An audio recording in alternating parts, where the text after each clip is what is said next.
Bismillahirrahmanirrahim. Alhamdulillahi Rabbil Alamin. Salatu wassalamu ala asyrafil anbiya'i wal mursalin. Nabiyina Muhammadin wa ala alihi wa sahbihi ajma'in. Assalamualaikum warahmatullahi wabarakatuh. So insyaAllah, adabul muta'allimin, at tiyatalakay na natin yung kainaman at kahigitan ng kaalaman. Nung una nabanggit dito na mahalaga sa tao magkaroon ng kaalaman dahil sa pamagitan nito ay may isasaayos niyang kanyang buhay, insyaAllah. Parehong buhay niya, buhay sa mundo at buhay sa kabilang buhay, insyaAllah.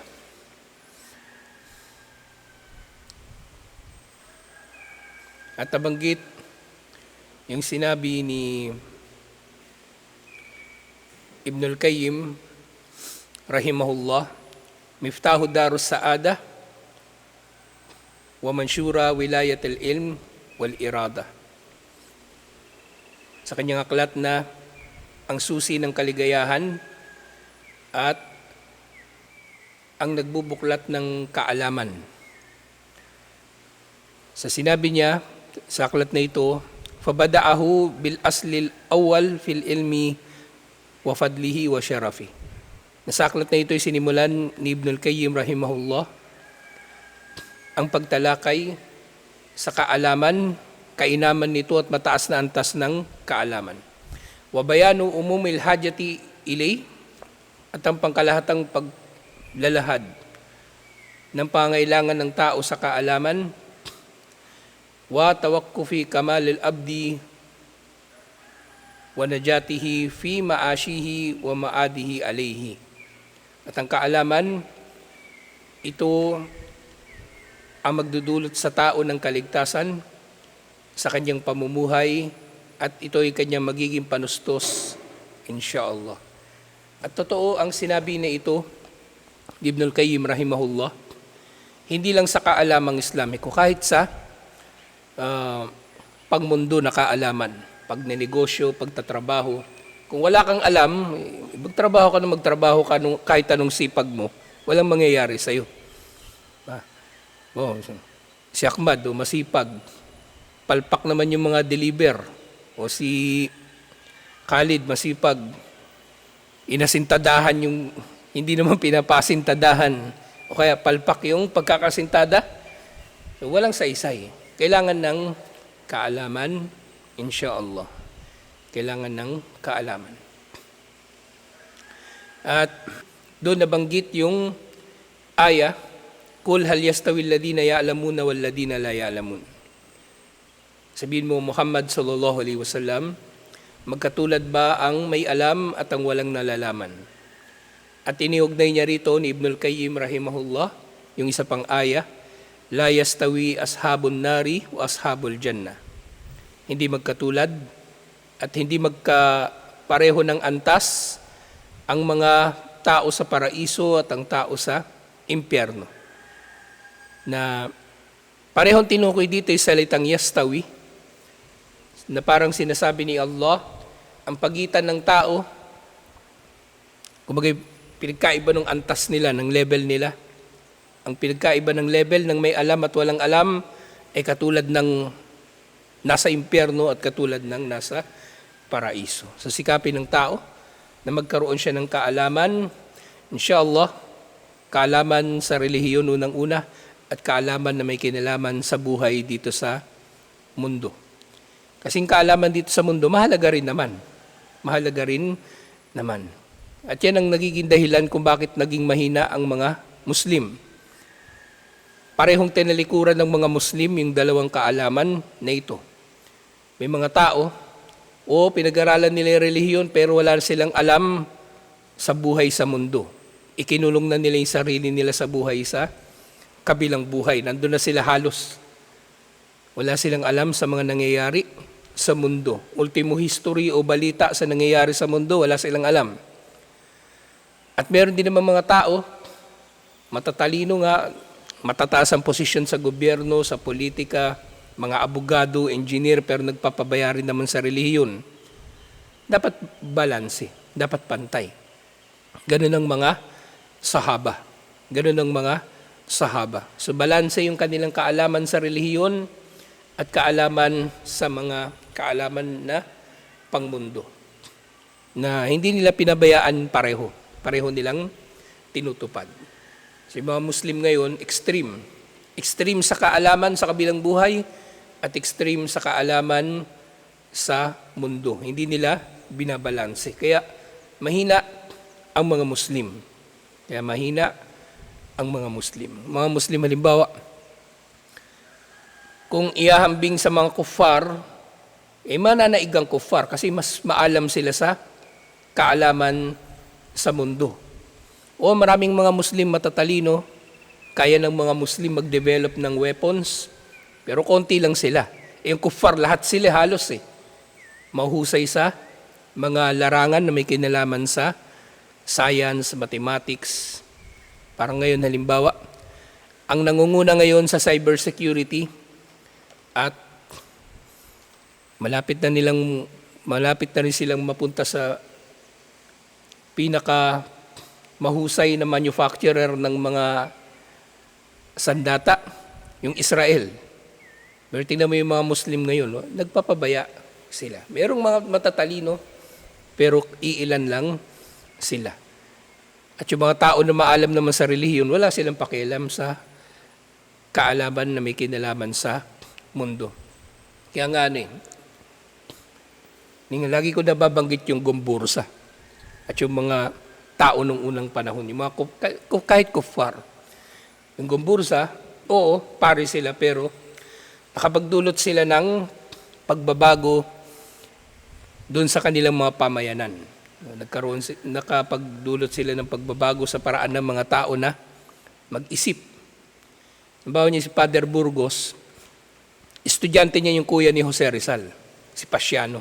At si Pasiano ang mayroong malaking impluensya kay Jose Rizal. So hindi lang relihiyon yung tinuro ni Padre Burgos, pati history, pati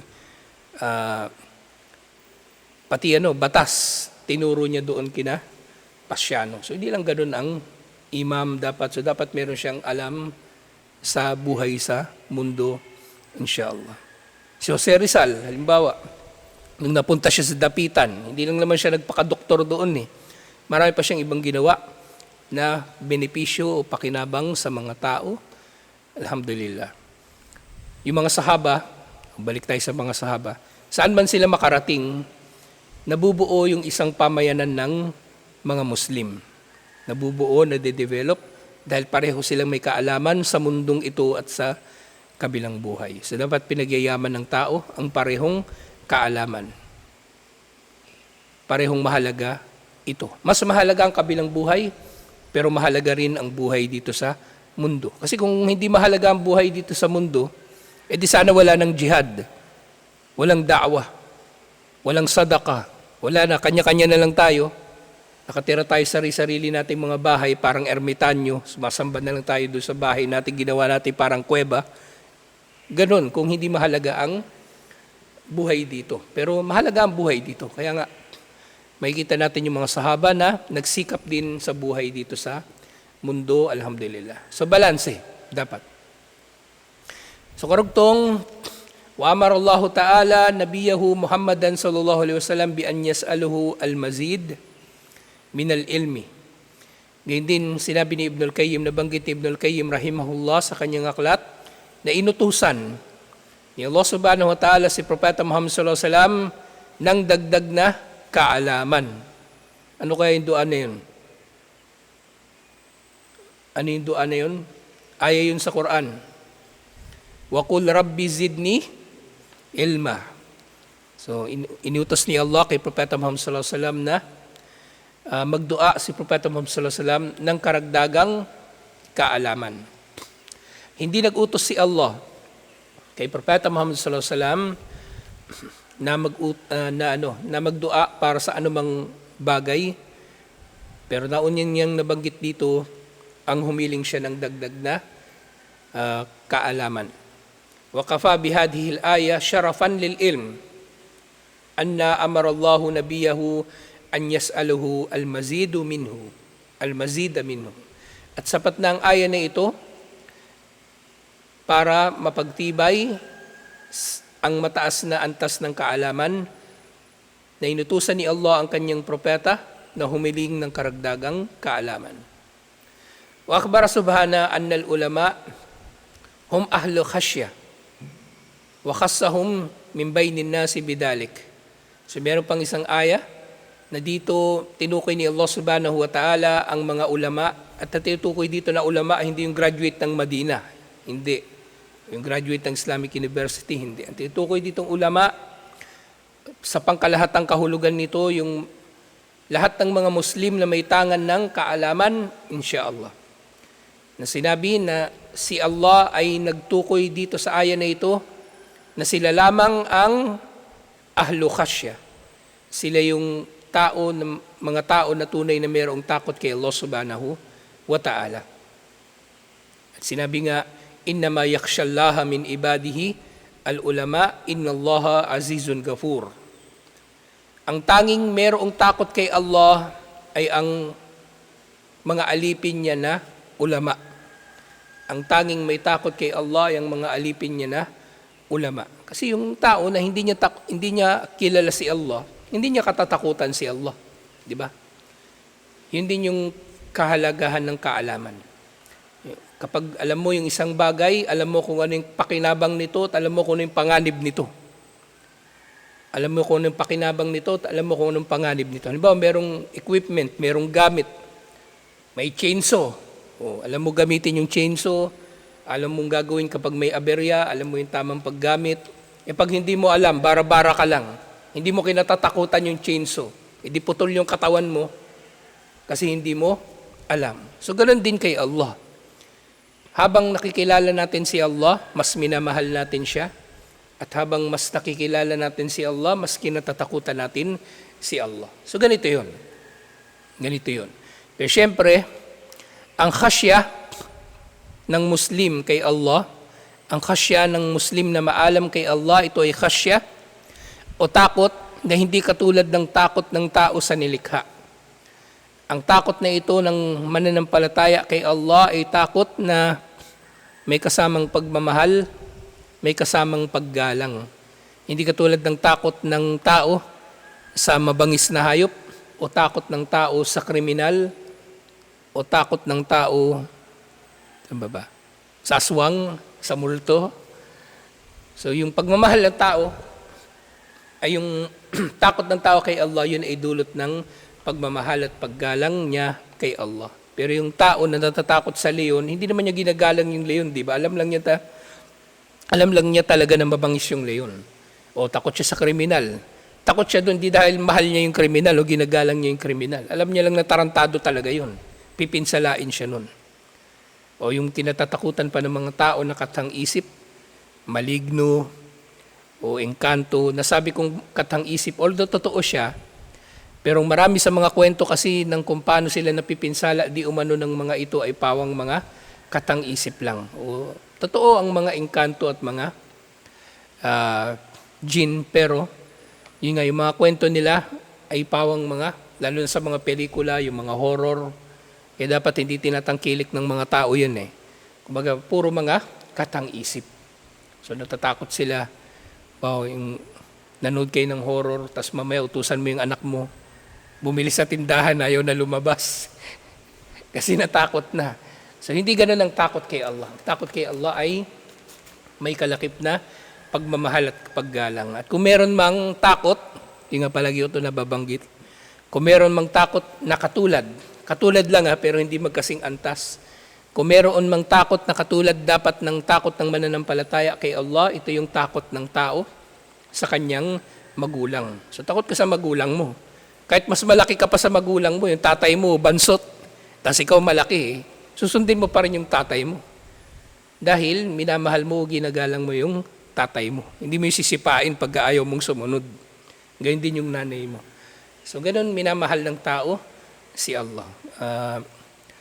Kinatatakutan natin siya. Siyempre para mas mamahalin natin si Allah, dapat kikilalanin natin si Allah, inshallah. Kaya nga, huwad na kabanalan na yung tao ay mag-aangkin ng pagmamahal kay Allah na hindi naman niya pinag-aaralan ang relihiyon na ito. Wala lang, puro lang siya forma na mahal niya si Allah. Puro lang siya salita na mahal niya si Allah. Kada salita niya may wallahi, subhanallah, Allahu Akbar, pero mandurugas pala. So yung mga tao na huwad ang kanilang kabanalan. Ang kabanalan magsisimula sa kaalaman, inshallah. Kasi paano mo malalaman kung ano yung tama at mali, inshallah. So hindi lang nga din applicable ito sa relihiyon, kahit sa buhay nga sa mundo. Di ba, mayroong tao sa trabaho, di ba? Minsan may mga tao na umaastang boss, hindi naman boss, labor lang din naman, pero umaasta foreman. Makaasta-asta lang, pero wala namang alam. Walang alam sa trabaho, asta lang. So, may ganun din sa mga Muslim. Kala mo kung basta marunong, maalam, banal, kasi wala silang kaalaman. So dito sinabi ni Ibn Mas'ud radiyallahu anhu, kafa bi khasyatillahi ilma wa kafa bil igtirari billahi jahla. So sapat ng maging dahilan ng takot kay Allah ang kaalaman, at sapat ng dahilan ang kawalan ng kaalaman ng tao kay Allah bilang kamangmangan. Ibig sabihin, so maaaring mga tama ito vice versa eh.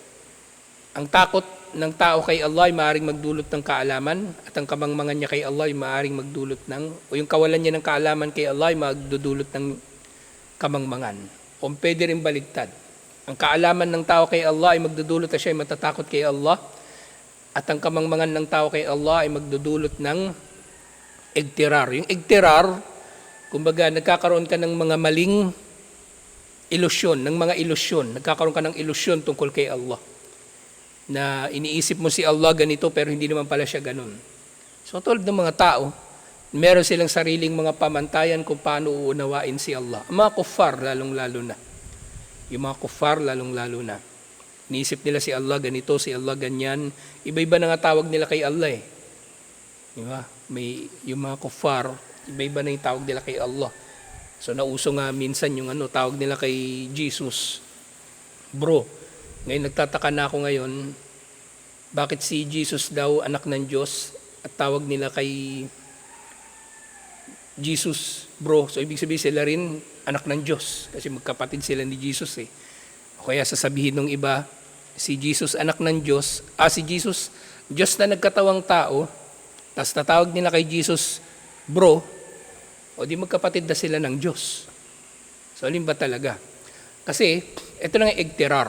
Yung igtirar, kumbaga, yung ilusyon ng tao sa kung paano ba niya inuunawa o kinikilala si Allah. So ganun din sa mga Muslim. Maaaring mangyari ito sa mga Muslim, yung igtirar.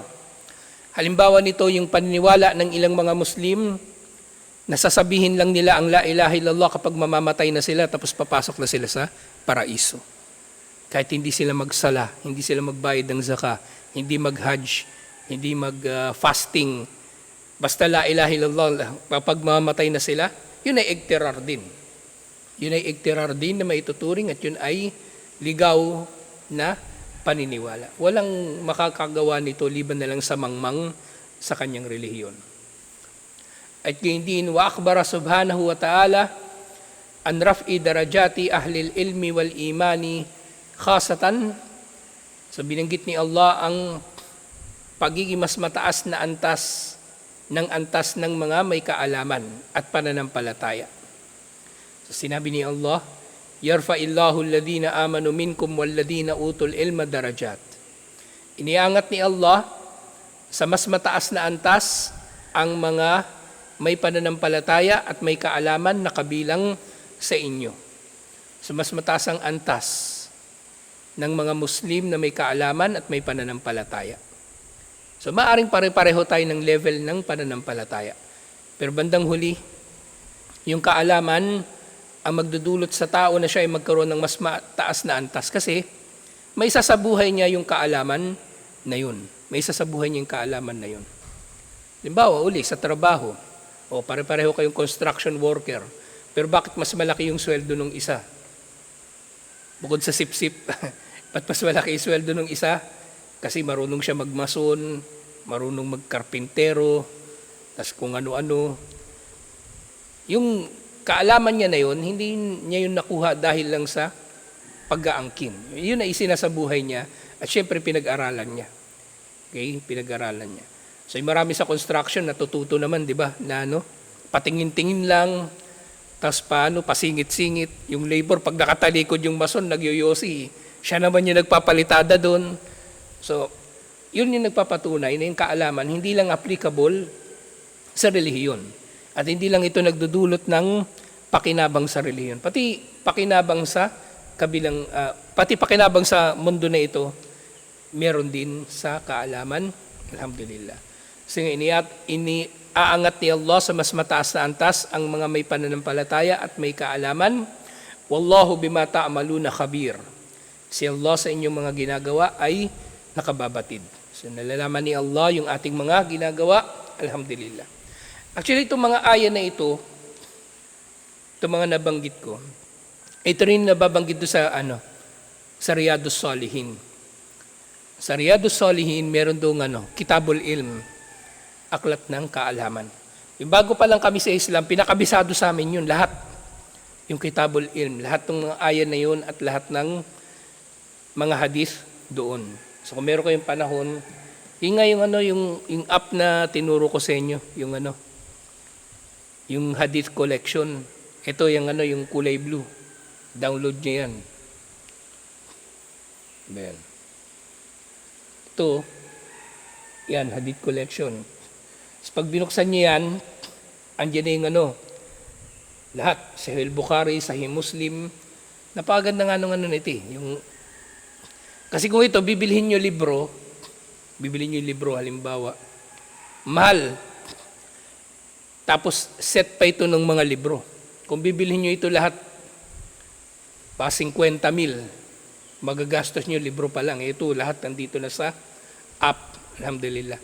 So, meron ditong Riyadus Salihin, yung 40 hadith nandito, yung Shama'il al-Muhammadiyah, gusto ko nga translate ito, yung Shama'il al-Muhammadiyah ni Imam at-Tirmidhi, puro ito tungkol sa katangian ni Propeta Muhammad sallallahu alaihi wasallam, pati physical na itsura niya, ano yung buhok niya, ano yung damit niya, napakaganda na libro. So dito sa Riyadus Salihin, ayan, puro libro. So meron dito yung Kitabul Ilm. Chapter 12 siya, pagkatapos ng Kitabul Jihad. So although number 12 siya, pero syempre mahalaga yun. So yan, isa-isahin nyo yung basahin, kahit kabisaduhin nyo lang yung kahulugan, napakaganda. Alhamdulillah. Pero dito kasi, sa app, ang inilagay lang nila dito, puro hadith. Pero lang naman kung doon sa Riyadus Salihin ni Imam An-Nawawi, konti lang naman doon yung aya tungkol sa kaalaman, ang karamihan hadith. Pero lahat ng mga aya na nabanggit dito, nabasa na natin, lahat yun nandun din sa Riyadus Salihin. Alhamdulillah. So meron pang isang aya, tungkol muli sa mataas na antas ng may kaalaman. Sinabi ni Allah, narfa'u darajatim man nasha'u, inna rabbaka hakimun alim. Iniangat ni Allah sa mas matataas na antas ang sino mang naisin niya. Tunay ng iyong Panginoon ay maalam at makatarungan. Si Allah ay makatarungan at maalam. So sinabi ni Zayd bin Aslam tungkol sa aya na ito, narfa'u darajatim man nasha'u bi'ilmil hujjah. Ang tinutukoy dito na inaangat ni Allah, unang-una ay yung mayroong tangan ng kaalaman na nagagamit niya bilang patunay sa mga bagay-bagay.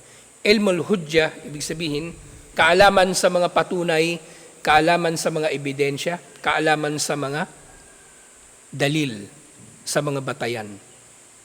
So alam niya yung mga dalil o mga batayan sa mga bagay-bagay. Kaya kapag meron siya makakaharap na anumang bagay, naintindihan niya kung anong gagawin niya. Alam niya kung ano yung gagawin niya. Kaya nga, sa Islam, palaging meron tinatawag na usul. Usul, mga saligan. Usul al-fiqh, mga saligan ng fiqh, mga primary na prinsipyo sa fiqh. Halimbawa sa tahara, sa sala, sa iba pang mga bagay. At merong usul at tauhid, mga pangunahing katuruan sa tauhid. Na mula roon, tuwing nang meron ka makikitang bagay o may bagay na nangyayari, isipin mo kung anong kinalaman ng bagay na yon sa mga usul. Doon ka makakapag-desisyon. Bawa sa trabaho o sa construction na lang uli. Diba? Sa construction, kapag meron kang ihulog na bagay, halimbawa mula sa taas, meron kang ihulog na mga basura. Sasabihin mo muna, tao, magwa-warning ka muna na meron kang ibabagsak. Yun, usul yun. Kailangan mong gagawin yun. Kasi kapag di mo yung ginawa, baka may tanga-tanga na nandun. Alam niyang may bumabagsak doon pa siya nagyosi. Baka tamaan mo yun. At yung nagyosi, kaya siya nandun kasi hindi niya rin alam yung usul. Hindi niya alam na pag may bumabagsak doon, huwag siyang tatambay doon. Tapos ikaw din, dapat alam mo rin. So pareho kayo dapat na may alam. O ikaw, alam mo, hindi ka nagbagsak hanggat hindi mo natitiyak na walang tao. Tapos siya naman hindi niya alam, tumambay pa siya doon sa alam niya naman na pinagbabagsakan. So mayroong mga usul na dapat na alam ng tao. At panghuli ngayong araw, inshallah, sinabi, walamma awrada al-imam Ibn al-Qayyim, sa sinabi rin ni Ibn al-Qayyim, binanggit niya yung isa pang aya, syahidallahu an la ilaha illahu wal malaikatu wa ulul ilmi qaiman bil qisti la ilaha illahu wal azizul hakim. Yung aya na sinabi ni Allah, sumasaksi si Allah na walang Diyos na marapat sambahin liban sa Kanya. At sumasaksi rin ang mga anghel at sumasaksi rin ang mga may kaalaman. So sila lang ang sumasaksi at kumikilala na walang Diyos na marapat sambahin liban kay Allah. Si Allah mismo, sarili niya, ang mga anghel at ang mga may kaalaman. Tatlo lang sila. At syempre may kaalaman na ito, kung ang kaalaman niya ay aabot sa antas na magdudulot sa kanya ng pananampalataya, edi siya ay magmumuslim. Okay? Hindi pwede na yung tao, yung kuffar, halimbawa sasabihin nila may kaalaman sila, na nag-iisa nga lang si Allah. Pero hindi naman sila nagmumuslim. Walang saysay yung kaalaman na yun. Walang saysay ang kaalaman na yun. At bukod doon sa kaalaman, ang taong may kaalaman na ito ay qaiman bil qist. Sila ay nagtataguyod ng katarungan at sila ay kumikilala na walang Diyos na marapat sambahin liban sa makapangyarihan at maalam. So tatlo ang sumasaksi kay Allah na walang Diyos na marapat sambahin liban sa Kanya. Si Allah mismo, ang mga anghel at ang mga may kaalaman na nagtataguyod ng katarungan at tinutukoy dito siyempre yung mga mananampalataya. Sinabi, istadalla bihadihil aya ala fadlil ilmi min iddati wujuh. So si Ibn al-Qayyim rahimahullah, tinukoy niya ang aya na ito bilang pagpapatunay ng kahigitan ng kaalaman sa iba't ibang mga aspeto. Hiya anna Allah subhanahu wa ta'ala karrana syahadatahu wa syahadata malaikatahu bi ulil ilmi fa-ashhiduhum duna gayrihim. Fa-ashhadahum duna gayrihim min al-bashari wa fi hada ta'dilun li ahlil ilm. So si Allah, pinakita niya ang kainaman ng kaalaman na ito ay iniugnay niya sa tatlong bagay lamang. Na ang tanging kumikilala na walang Diyos na marapat sambahin liban kay Allah, si Allah, yung mga anghel at yung mga may kaalaman. Na syempre itong ilm kasi iniugnay ito unang-una sa mga tao, kailangan may kaalaman ng mga tao. So yung mga tao na mayroong kaalaman, sila lang yung mga sumasaksi na walang Diyos na marapat sambahin liban kay Allah. At yung mga mangmang na hindi mananampalataya, hindi talaga sila mananampalataya. At yung mga mangmang na kabilang sa mga Muslim Kahit kabilang pa sila sa mga Muslim, halimbawa, kasi pinanganak sila sa pamilyang Muslim, o Arabo sila, o Maranao, Maguindanaon, o kahit ano pang dahilan na nakakwalify nila yung sarili nila bilang Muslim, kapag wala silang kaalaman, hindi rin nila sasaksihan na walang Diyos na marapat sambahin liban kay Allah. Wala lang, forma lang yung kanilang pagiging Muslim. At panghuli, sinabi, وَيَكْفِيهِمْ شَرَفًا وَفَضْلًا أَنَّ اللَّهَ أَشْهَدَهُمْ عَلَى أَجْلِ مَشْهُودٍ بِهِ وَهُوَ شَهَادَةُ أَنْ لَا إِلَهَ إِلَّا اللَّهِ. At sapat na rin na pagpapakita ng kahigitan ng mga may kaalaman na sila ay pinasaksi ni Allah o tinuturing ni Allah na sila lamang ang mga tao na sumasaksi na walang Diyos na marapat sambahin liban kay Allah. Na sila lang ang tanging sumasaksi na walang Diyos na marapat sambahin liban kay Allah. Kasi walang kaalaman, wala silang pakialam dito kasi hindi nga nila alam. Hindi nila alam ang bagay na ito. So tutuloy natin ito inshallah next week. Assalamualaikum warahmatullahi wabarakatuh.